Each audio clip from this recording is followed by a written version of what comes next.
Alright, so I'm going to show you an upper body cool down. Now each of these stretches you're going to hold for about 20 to 30 seconds. First one is just the crossover body stretch, so you're pulling your arm across and with the other arm pulling it back. If you don't feel the stretch down here, lift it up just slightly to get a stretch on the back of the shoulder and upper back muscles. I'm going to do that on both sides.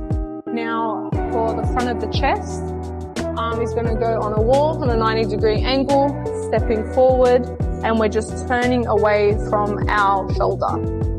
Okay, so we're not trying to go this way, arms staying nice and flat on the wall.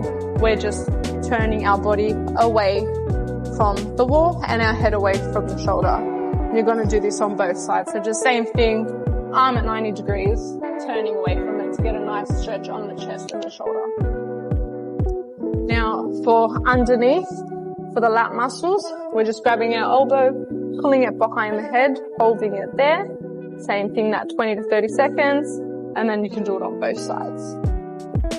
Now, if you're starting to get a bit of wrist or forearm, DOM, so a little bit of muscle soreness, we can pull our hand back forward this way, do a hold like that, and then same thing, holding it this way for both sides.